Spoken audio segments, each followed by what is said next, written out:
Hello Zimbabwe, welcome to another episode of Farming 363. Today we are at a poultry farmer and it's very interesting that we are going to see different kind of poultry that is being done here in Harare. So we are going to meet our farmer and get more information about where we are, who she is and what she does. So stay tuned and let's see about our farmer.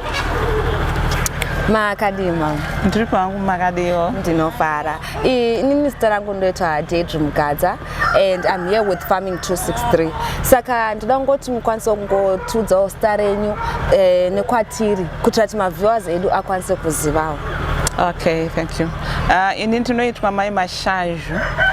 Ndiri Greencroft Shopping Center inside Farmers Seedlings. Isusu tinoita poultry. Tinoita huku dzakawanda and to specialize in about mainly about 4 breeds dze huku. Tine dze black dzinonzi idzo ma black australorp but nechivanhu tinodziti husvu. Tozoita dzimwe dzinonzi makukuku, vamwe vanodziti makukuku, vamwe vachiti mahako, vamwe neshona vanenge vachiti dzehanga kana kuti dzechizizi oro matendeni. And then tozoita dzimwe dzakaita chena ari ma white australorp, iri mhando yama australorp again but dziri chena. Tozoita dzinenge dziri pakati mixed breed, ma breeds akasangana ne makuku ne mamwe ma breeds andataura aya. Alright. Saka mada kunzisa matara ma breeds akawanda. Da kunzisa kuti ma breeds aya tinomawana muno muZimbabwe kana kuti makaita ekuwana kunzoko. Ma breeds aya ini ndakawanira muno muZimbabwe. Pandakatangisa ndakadzitorera muno muZimbabwe. Ende ndakadzitora kuna vamwe amai vaiti ivo vanofamba vanonyanya kuspecialize nezvehuku zvepoultry, saka vari muma association akawanda internationally and then vanofamba internationally vachiita zvehuku nekuona nezvehuku idzodzo, saka vaiti vakange vabva nadzo kuAustralia. So ndo kwandakadziwana. Alright. Tiri pahuku ipapa pamaiwana ma breeds aya maidzona dziri dzidiki kana maizotoona dzati kurei? Idzi huku idzi ndakatitora dziri nhiyo. Turi tudiki turi tuma day old, 2 weeks old. Pandakangosangana nadzo taidzitsvaga, tatambotsvaga nobva tanzonzi pane imwe mhando yehuku dzinotsvara pasi. Asi dzichita nyama yakawanda uye dzichikura, saka patakadzitsvaga tachitori muprocess tane nguva about 6 months tichidzitsvaga. Patakangodziwana tunhiyo takabva tangotutakura kuti ndigatitore huku tachingotitora. Okay, saka ndoda kubvunza kuti imimi vanhu vakawanda vatinoona vanenge vachita mabrela, huku dzemabrela dziyadze isangonjera kuti huku dzechibhoyi. Chichakaita kuti muti aiwa inda kuenda kuhuku dzechibhoyi nekuti nditi dzinoita kana kuti handizivi reason yamakaitira huku idzodzo. Patakatanga kuita huku idzi taingoda hedu nyama yema roadrunner nokuti ndo yatanga kukura tichiziva tichidya, saka tatakumisa that taste. So taingopota tichimbotsvaga touya toita nyama kana kuti taitoenda kumusha kufambira kunotsvaga nyama yeroadrunner. Saka ni takaona kuti zvinenge zvinotinetsei. Pakazongoitawo somebody anga achidawo something achida kutenga, in fact aida kutenga tomatoes.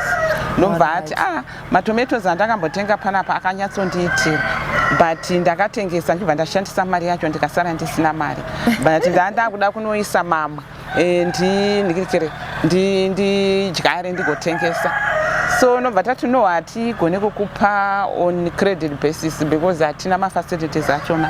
What else do you have chokuti tingakwanise kuti tikwanise kukupa madomasi auri kuda acho? Okay. Unobva ati no, inini ndine huku, ndinochengeta huku maroadrunner. Tikati alright, chiweka nemaprice ako uona kuti ungatipe huku nkani dzinoenderana nemadomasi ako auri kuda. That's how we got that. Then patakawana maroadrunner, in fact akauya netseketsa about 3 nejongwe racho 1.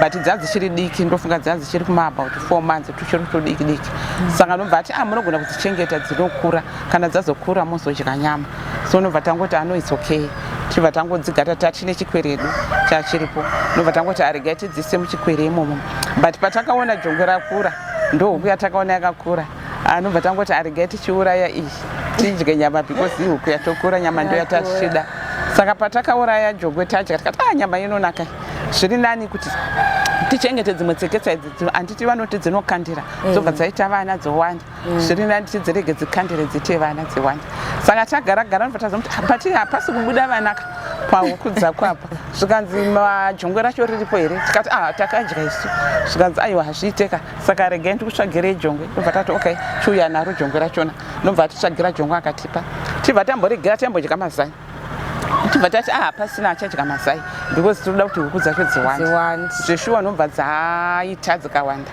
but zvataita taiti dzikaita kana mazai akasvika kana 10 pane vanhu vakanga vachimboita time iyo yanga iri time yezvihuta vanhu vachiita zvihuta saka taitora mazai aya toendesa kuincubator kumunhu anga achiita zvihuta toti titirewo mazai edu tione kuti panobuda here nhiyo saka dzaibuda pangogona kubuda kana 6 kana 4 todzitora dzaincubator tongochengeta dzakadaro kusvika tuhuku tuya twatowanda dzikatosvika kuma 60 dzikawanda dzikatosvika kuma 150 saka ni patime iyo takaona kuti vanhu vakawanga vakudeveloped interest munyama yacho yemaroadrunner even mamwe masupermarkets vakutoya toti tisupplyiwo maroadrunner tata but hadzina mbowanda they are only about 150 svika munongotipa saka at first takambotanga tambovasupply ndofunga about 30 nobva tauraya tavapa papa nobva tati munotipa mari svika isusu tinotoisa pascale tokupai mari yacho tichichaja package skata but iwe unoziva kuti maroadrunner haana nyama plus anotora time about 10 months kuti isvike payasvikapo ende inenge yadya ende tichichengeta zvinonetsa time yacho yakareba muchaji chaja huku I think is fair kuti muchaje huku pane kuti muchaje makeji because munongozviziva kuti tumaroadrunner tuya tusvike 1 kg kana yatosvika 1 kg inenge ichitori jongwe saka majongwe acho hatina akawanda ende manje kuti azowanda kusvika ipapapa zvinotora nguva yakareba that's very unfair svika ino ndo zvatinoita imimi dema matsvaga huku dzinoita makgs akawanda tikati but manje todziita sekuti dziite makgs akawanda tobva tambobvunza vamwe svika musadziburise panze dzifambe dzivharire mukati tikati manje tikadzivharira mukati haisi roadrunner haisiri roadrunner yatova broiler but still yangu tikadzivharira still yangu tikadzifidha hadzikure dzine size yadzinosvika hadzipfuure ipapo zvikanzi saka chitongotsvagai huku inoita saka takatsvaga tangatanga kutsvaga kuti huku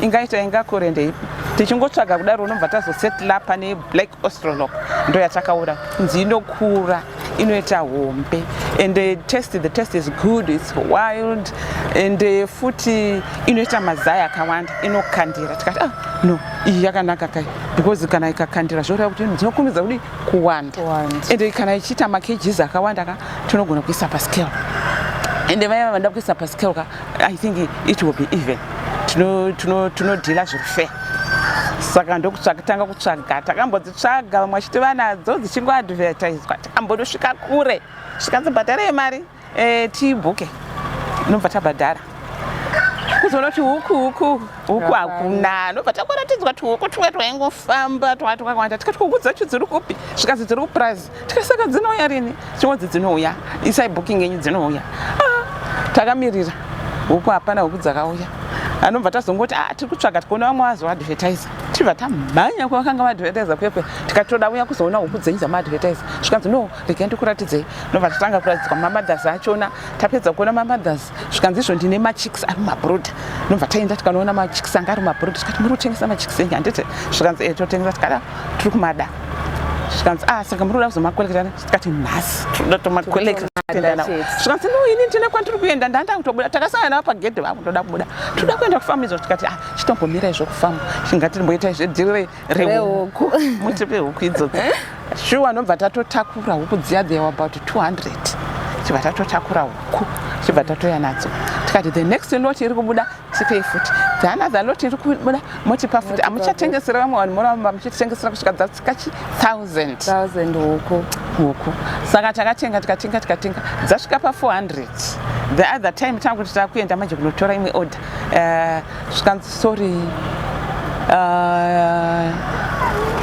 huku dzakabiwa saka pasina huku ende vanga vane imbwa dzavo dzaisvika 6 dzaigadha imbwa dzacho dzakafuma dzakafa dzese vakatanga kuona imbwa dzakafa vaona imbwa dzakafa nobva vazotarisa muzumbu mehuku vaona musina kana huku musina huku dzese dzakliwa dzaenda svika dzakabiwa dzese tikati no sorry I think idzo dzamakatipa is enough tata ane 400 we can start from there dzenyu pamuchazoita nosvika kana tatowana mamazai ndotangisa futi tikati pamuchazochochonya dzigozosvika apa dzedu munoziva kuti dzaane 2 months ndofika patime iyoyo tinenge tambofamba saka takaramba tichingochengeta those ones tikazoona taingodzitarira 4 months 5 months 6 months tikazoona dzatanga kukandira but still patime iyoyo tichidzichengeta kudaro vana zhinji vaiuya vachizodziona because vaingoona tuhuku twakaita black vachikotoona vakapidzi vamwe nobva vakutoti tipei kure kunoita huku tatotanga kuvatengesera vamwe vachitoda machongwe netsekesa dzacho tode chichi takatanga kutengesa but nobva tazoona kuti tikatanga kudzitengesa dzinopera dzese regai tidzichengete tione kuti hadziwandi because roadrunner inonzi inodi inomultiply toda kuona kuwanda kwedzinoita so that's how we started chibva tatotanga kuona kuti vanhu vanotodzifarira nai tinotogona kutotengesera vanhu ende nesiwo tichitodyawo tichiita business. Okay, saka tiripo pakubereka ipapo ndofunga tinge chida kuona kuti huku dzacho dzatiri kutaura nedzacho muchindirokedza kuti iyi ndio breeder rachitaura iyi ndio breeder rachitaura iyi ndio breeder rachitaura ndoda ngonzwa futi kuti huku dzacho idzi pakubereka mazai huku 1 inobereka mazai mangani and for how long? Huku 1 inokandira zai 1 per day and then kana ari maroadrunner inogona kuita mablack australorp yatachitaura yai inogona kuti inosvika kana kuma 360 eggs per year which means inokandira almost every day. That is kana ichitowana proper feed yayo ichinyatsowana zvese zviri right ichinyatsomaintainwa zvakanaka it can go as much as 360. Then the other one yatiri kuti yehanga yezizi inogona kuita kuma 250. That's average around there plus or minus zvimwe chetezvo kana ichinyatsochengetwa zvakanaka.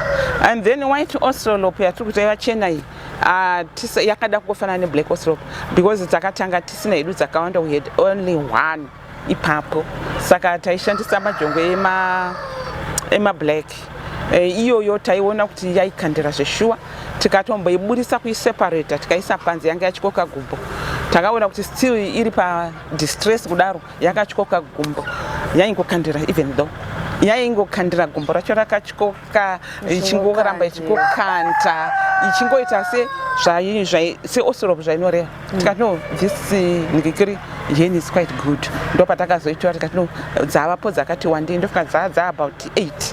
Let's put the maside dzitire madzo dzega tichiona kuti dzinowanda sei kusvika dzangoita dzati wandese zvakaita maita basa mane ruzivo ramatipa saka takuda kupinda muchikwere chenyu timbomumbotiratidza tichitaura futi tirimo mukati momo kuti vanhu vakwanise kunzwisa vachiona kuti iyi ndo huku yamukutaura so that kana vakuya kuzotenga futi huku vanongouya vachinanga vachi aiwa ndikuda yaya maitaura mama. Saka ngatiendei namwe matinopinda muchikwere chavo. Tisati tapinda muchikwere chedu tinoita chengetedza biosecurity. Takaisa mvura ine mushonga yatinoisa either farm guard, biofarm zvakangosiyana siyana kuitira kuti tisatakure zvirwere kwatiri kubva tichiinda nazvo. Saka tinotsika kudisinfecta tsoka dzedu. Okay.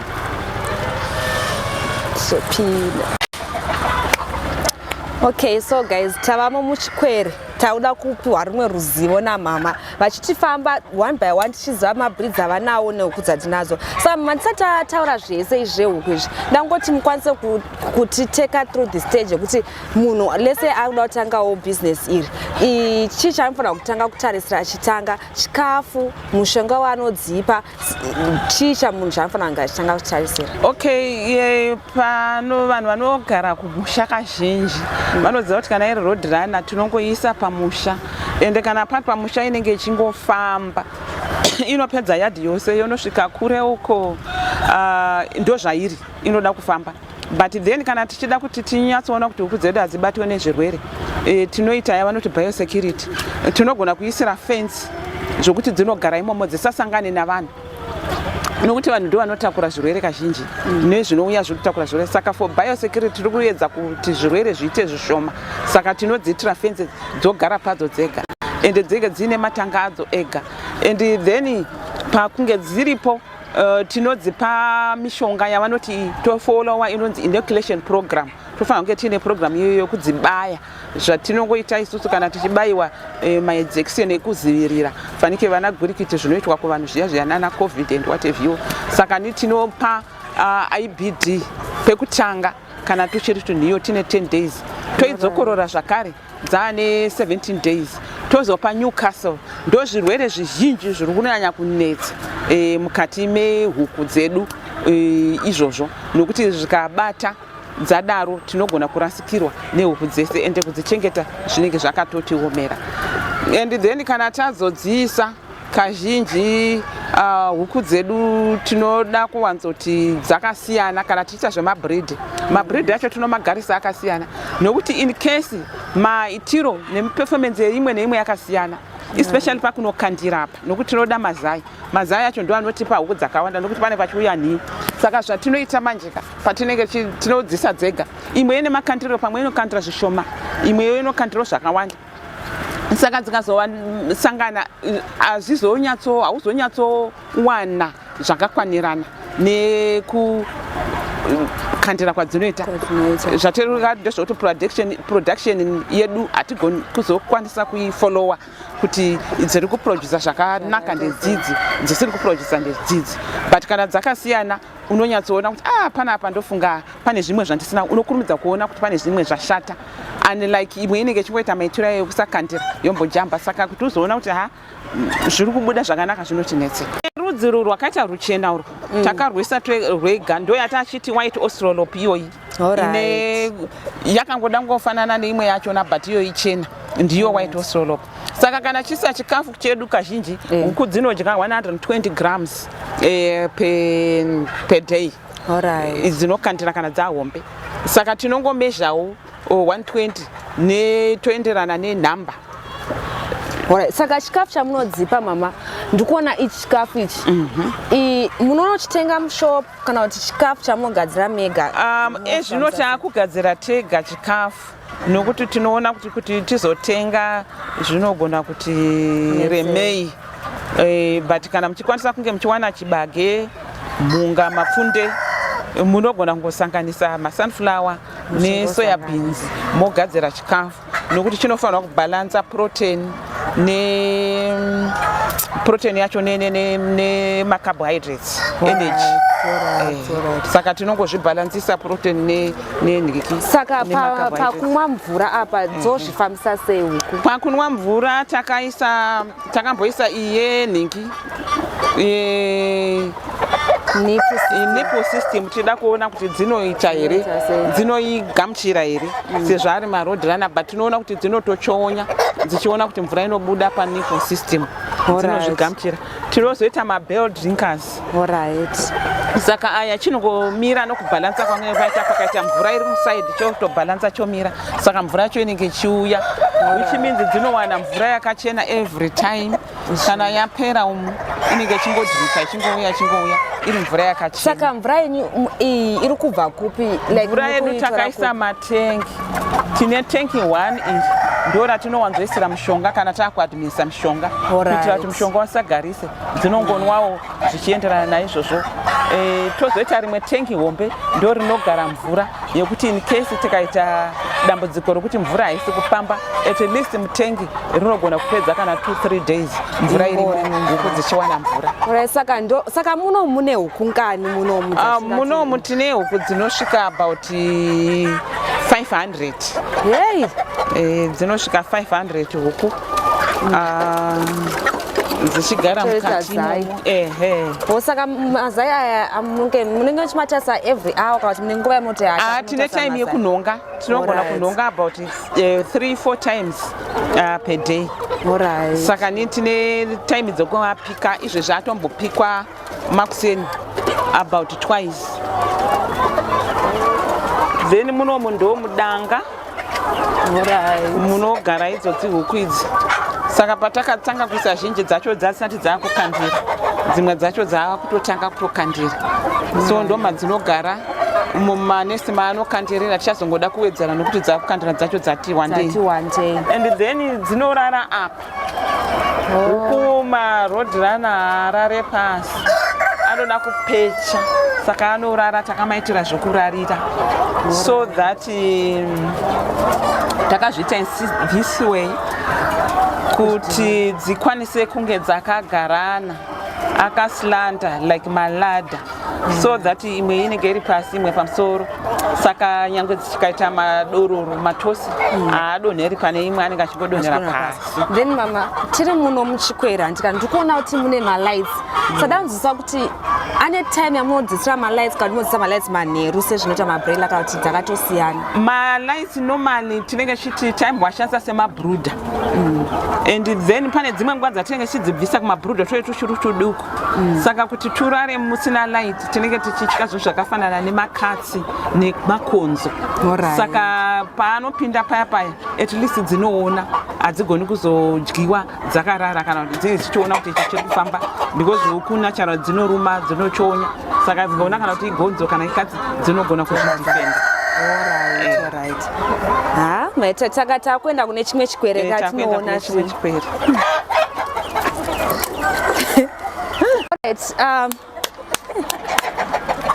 Saka mama, tiri kuenda kune chimwe chikwere, inada ngovhunza kuti nehuku dzawandisa kudai, tokwanisa kupinda nebaba, nehuku dzawandisa kudai also market yenyu, market yenyu yakamira sei? Market yehuku vazhinji nenyaya yehealth awareness yavako, vazhinji vanenge vachidavo nyama yekudya, saka vanouya vachitsvaga iyo maroadrunner nokuti pamwe kazhinji dzenzi dzisina mafuta akawanda. And zvakare vane vanenge vachida kunochengetawo, vanenge vachitsvaga dzokunochengeta. Vamwe vanenge vane maprogram akasiyana, vanongouya vachingotsvaga mizera yakangosiyana zvinoenderana namaprogram avo. Saka market inenge iriko, vanhu vanenge vachingotsvaga maroadrunner. Okay, ndikuona idzi dzine tumavaravara pane dzatabva dzewhite dzedzi. Iyi ndo ipi iyi? Iyi ndo yavanoti kukui kana kuti dzechizizi. Saka imwe mune dzechizizi ndo matinoisawo dzimwe dzinenge dzine makalawo anenge auya dzetangofara tinongomaisa mukati munomu. Nokuti tinoona kuti dzinenge dzinopindirana zvakanaka. Saka tinongodzisa dzese imo munomu. Saka mama, ndikuona pane huku idzi dzitonge dzakabva mambava, amenoti kurumwa kana kuti chirwere. Pane padzinosvika pakumolta, dzinoti kana dzagara kana ichiri kukandira inomolta.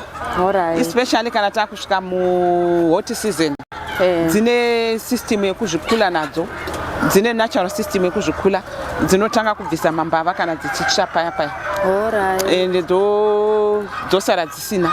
Kana takunopinda muwinda dzinotanga kumera, muri kuona dziri kutotanga kutomera manhenga. Idzodzo dzinodaro dzinenge dziri kukandira, saka dzinenge dzine way yekuzvikula nadzo, dzinozongomera kana winda yatanga. Saka munomu tine ngani munomu? Munomu tine huku dzinosvika 300.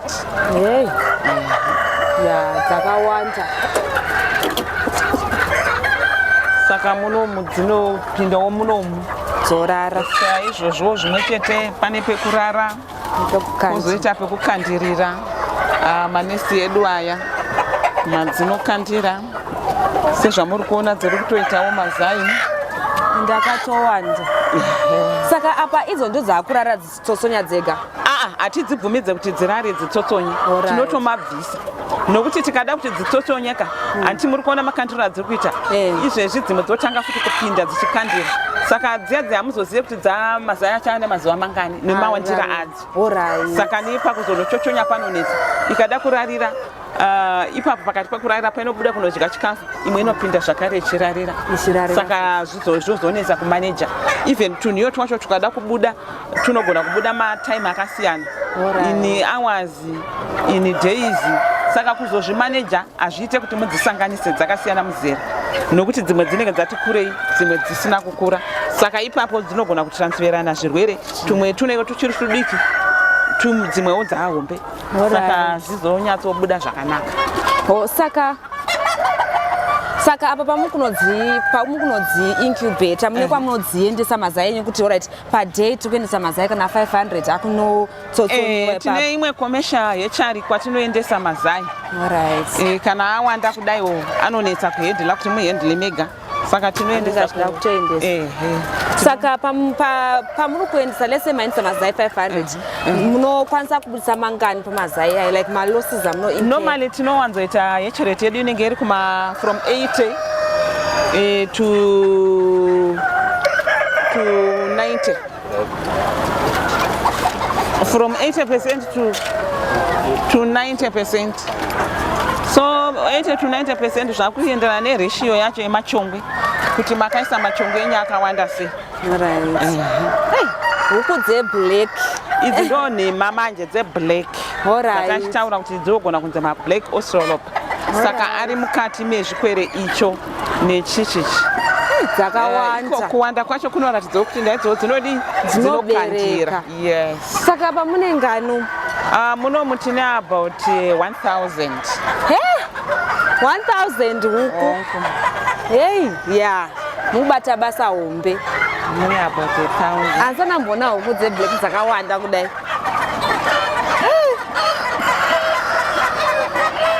Saka idzi dzongobereka dzongokanda kuti mazai 300 pagore. Kana dzichiri kudya zvakanaka dzinokandira. Bari pane pamwe ndofunga yakambenge yakasungwa dzinogona kunge dzambobatira kana pamasimbi kana pawaya saka ikadaro inotanga kukamina. Ikadaro ikabatira inotanga kukamina gumbo. Saka ndikuona mukati mune vanhu vari kutotora mazai. Mazai saka motombota muchitengesa kuti mazai kuti vanoda tinombotengesa at times. But normally tinotengesera vano breed. Because my price actually is not worth kutengesa vanotengesa kudya. Actually kutotengesa ire mari yakawanda ka iwe usiri kuda uri kuda kudya iwe ariko anowanikwa ari chipa ndoona kuti zvisina nyatsoita mushi saka tinowanzotengesera vanodi vanobreedha vaya saka munomu ndo munogara dzimwewo dzati kurei. Idzi dzatova ne about almost 2 years now. Saka mama ndada kuvunza manje kuti inini ndakuti ndoda kutanga kuitawo business iri rekuita mahuku dzangu dzema-roadrunner. Ndikauya ndikati ndoda kutenga munotengesa huku dzacho nemari kuti munhu ndoda kuuya kuzotenga huku each breed inenge ne different price kana kuti motengesa maprice akafanana. Tinongori ne one breed ne different price yema-white australop because iyaya ari rare ende kumaita zvinodawo time yakati kumaita iyayo tichine mari yacho yakati siyanei. Imwe yacho mamwe aya nhiyo dzacho tinenge tichidza $1 imwe chete. $1 to my day old. Black white ndo dzinoita $2 1. Saka ndakubvunza futi kuti huku idzi dzinoaffectwa here nema-weather conditions. Let's say munhu adatenga kunhu kune ma-hot weather conditions adatengawo kunotonhora dzinokwanisa kuadopta here kuma-conditions ese. Fanike kunyanya chandakaona i-black australop ndaimbofunga kuti haiende kunopisa sezvo iri black. But takamboiendesa ndine vamwe vaitora vakunana Gokwe, Kariba, Vic Falls neBedbridge. Vaiti huku dzavo dziri kuita zvakanaka chose. Ende isusu takamboita dzimwe kuma-outskirts uko tichida kuona kuti dzinopefoma sei. Saka takangodziisa mukati nobva dzambogara dzane 3 months chibva tatanga kudziburisa kunze ende dzichingoenda dzichifura tichidzipa hedu chikafu mbijana taingopa mbichana chazvongoto mbichana kusupplementa but not zvakanyanya takadziona they were doing very well dzinofamba distance yakareba dzichidzoka dzichitongodzoka zvinongoita chirodhirana dziya dzichitotsvaga mamujuru dzichitsvaga kana tunyoka tudiki even hwiza dzichitouya nadzo dzichitodya. Saka hamuna ma-issues like nefence yenyu hadzimbojambi fence kana kuti dzino hadzijambi kubhururuka dzinobhururuka zvadzo chienda pamusoro pezviripo zvese kana even pamusoro pemiti and what have you but hadzibude dzinotoziva kuti munomu ndomatinogara. Alright. Maita basa mama neruzivo rwese rwamatipa urwu ende ndinongovimba kuti vanhu vanzwa vateerera vanzwisisa so ndangobvunza mama kuti kana vanhu vakuda kuuya kuzotenga panapa vanokwanisa kubata ipapi? Vanogona kundibata phone number 0776 878 248. Tiri panonzi Farmers Organic Nursery. Kana kuti vanogona kutibata Facebook inonzi Hazvis Chickens. Ipapo vanokwanisa kutibata votiona zvatiri kuita. Right mama, tiripo pakuda kubata ipapo. I think mumwe munhu angona kutanga achiona kuti aiwa shuwa huku dziri kuita zvakanaka chichichi but mukurima munongoziva kuti pane zvinhu zvatinosangana nazvo zvokuti izvi hatikwanisi kuzvitiza zvinongoramba zviripo saka mungakwanisa kuudzawo vanhu kuti ndeapi maproblems amuri kufesa muchiita zvese zvamuri kuita izvi? Any project kurima huku kurima kana zvirimwa zvembeu kana chii project like any other project saka munotowanikwa muine machallenges amo fanika patime yatapfuura apa tatine machallenges ekudzifidha chikafu chehuku nokuti gore harina kunyatsoita zvakanaka mvura haina kunaya saka zvirimwa hazvina kubuda zvakanaka saka dzinonyanya kudya chibage ndo chakanyanya saka chibage chacho chachinetsa kuwana ende kana chachiwanikwa mitengo yacho yanga iri pamusoro zvokuti taitori challenge yanga chitori hombe tiri kutoedza kuti pamwe nemwaka wakataridzika zvakanaka zvinogona kuita zviri nani nokuti vazhinji vanobva vatoregera votopeta nokuti zvinenge zvichidhura zvinenge zvichirema zvedi kozoto dzikada kuitawo zvirwere dzikapindwa nechirwere unogona kurasikirwa nehuku dzako dzese izvozvo zvinooresa munhu tozotiwo pamwe dzimwe nguva unenge une huku dzakawanda mombononoka kuwana maketi kokudzitengesera vapana vari kuuya kuchizotenga unoshaya kuti wodzipei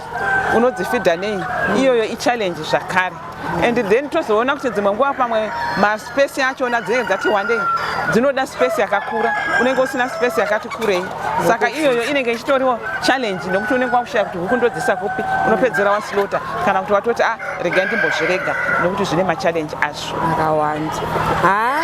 Zvichokwadi mama nokuti vamwe vanhu vanenge vachinyepa vachiti aiwa zvakachipa kuti huku but vanhu vakaziva kuti zvavari kupinda nazvo ndezvipi vanobva vanzwa kubatsirikana zvikuru stereka saka ndakubvunza kuti mama lese kuti munhu akuda uyazotenga huku achiri kutanga munokwanisa kumupa futi like malessons here ekuti alright tinokwanisa kuchengeta huku dzako so munooffer here maservices hongu tinooffer maservices yayo vazhinji vanouya havaziva totandoda kuitawo saka ndoda kudzidza tinotomudzidzisa ipapo zvokuti unokwanisa kunotangawo dzaanokwanisa nezvinoenderanawo necapital yaanenge anayo. Mama tinotenda zvikuru maita basa nokudzidzisa zvinhu zvakawanda tadzidza and I hope everybody has learned and listened makwanisa kunzisawo nyaya yekuchengeta huku. These are business ideas that we are giving you out and I hope you guys stay tuned, subscribe to our YouTube channel for more content like this and also follow us on Facebook, LinkedIn, Twitter and TikTok. Thank you very much.